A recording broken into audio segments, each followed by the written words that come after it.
बेटी का घर बसने दे। हर एक इंसान को ये कहानी ज़रूर सुनना चाहिए। किसी ज़माने में माता पिता बच्चों की शादी करके बाद में कहते कि चलो अब गंगा नहा लिए, यानी पारिवारिक जिम्मेदारियों से मुक्त हो गए। परंतु आजकल बच्चों की शादी के बाद उनकी जिम्मेदारियां कम होने के बजाय बढ़ जाती है। अधिकतर बहू बेटे नौकरी करते हैं और इस कारण घर का बहुत सा काम सास और बाहर का काम ससुर को करना पड़ता है। पोते पोतियों की भी देखभाल करनी पड़ती है। इन जिम्मेदारियों को वो खुशी खुशी निभा लेते हैं, परंतु जब किसी कारण बेटी और बहू में ही अनबन रहने लगती है या बेटी ससुराल से लड़ झगड़ कर उनके पास आ जाती है तो वो टूटने लगते हैं। जीवन भर थाने या कचहरी का मुंह भी न देखने वाले बहुत से बुजुर्ग माता पिता को बेटी या बेटी के से जुड़े दहेज या तलाक के केस में पुलिस थाने और कोर्ट कचहरी के चक्कर लगाने पड़ते हैं। देखने में आता है कि बहुत से मामलों में ससुराल या मायके वालों की झूठी शान या गुरूर नवविवाहित जोड़ों में आपसी मनमुटाव का कारण बनता है और दोनों परिवारों की सुख शांति को ग्रहण लग जाता है। मामला कोर्ट कचहरी तक भी पहुंच जाता है। अधिकतर मामलों में मायके वालों का केवल अपने आप को ही लड़की का सच्चा हिदैसी मार उसके ससुराल की हर बात में दखल अंदाजी करना ही झगड़े का कारण बनता है। परिवार या घर पत्नी के दम पर ही चलता है, चाहे वो नौकरी भी क्यों न करती हो। घर का रख रखाव, बच्चों की देखभाल और खाना पकाना आदमी के बलबूते से बाहर की बात है। शायद इसीलिए पत्नी को गृह लक्ष्मी का दर्जा दिया गया है। पंजाबी में एक कहावत है कि स्त्री सुई के नोक से घर को बना या गिरा सकती है, जो कि जीवन की सच्चाई है।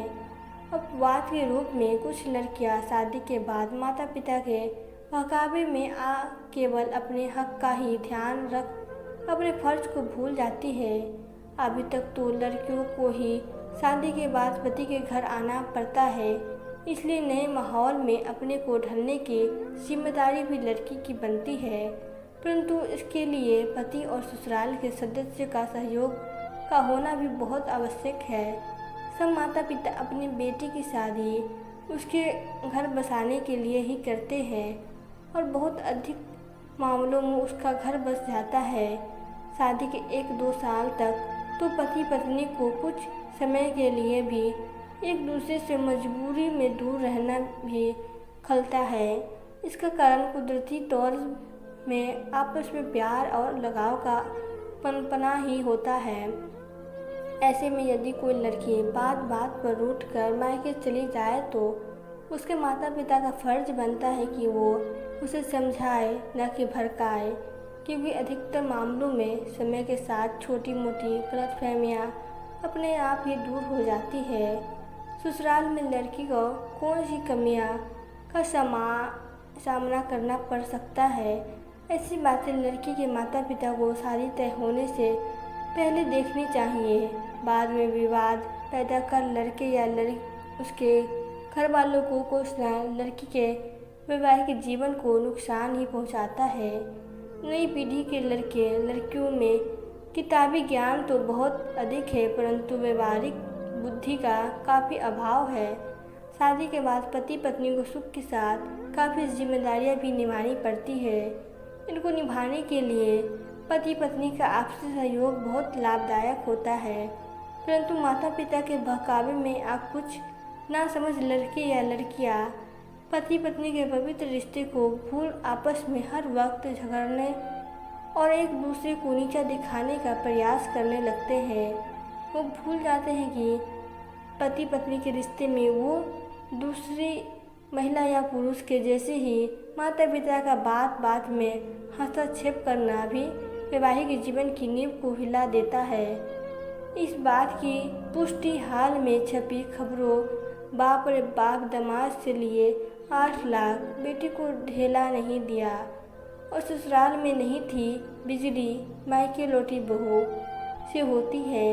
पहली खबर में लड़की के पिता का लालची होना और बेटी की शादी को भी कमाई का जरिया बनाना समाज में आ रही गिरावट को दिखाता है। कभी मायके वाले लड़के के ससुराल में पानी तक पीना जायज़ नहीं समझते थे और आज अपने हित के लिए अपनी बेटी का ही घर नहीं बसने दिया जा रहा है। दूसरी खबर में मायके वाले लड़की कुछ अधिक लाड़ प्यार दिखा उसके वैवाहिक जीवन को ही ख़त्म करने पर आमादा दिखते हैं। जिस गांव में लड़की की शादी हुई वहां पहले से भी और महिलाएं भी तो रह रही होंगी। साथ ही इस बात को शादी तय करने से पहले देखना चाहिए था। लड़की सास से लड़े, नंदों से लड़े या किसी और से तो किसी प्रकार नीब जाएगी, परंतु यदि उसके दिल में अपने पति के प्रति अपनत्व और लगाव की भावना ही पैदा नहीं होगी तो शादी का देर सवेर टूटना तय है। सबसे बड़े दुख की बात यह है कि आज अगर लड़की ससुराल वालों या पति से लड़ झगड़ के मायके आ बैठती है तो अधिकतर मामलों में उसके माता पिता उसे समझाने के बजाय बदला लेने की नीयत से ससुराल वालों पर सच्ची या झूठी दहेज और घरेलू हिंसा की शिकायत दर्ज करा लड़के के साथ अपनी लड़की का भी जीवन बर्बाद कर देते हैं। तो दोस्तों, आपको यह कहानी कैसी लगी? अगर कहानी अच्छी लगी हो तो वीडियो को लाइक करें और प्लीज़ चैनल को सब्सक्राइब करें। Thank you.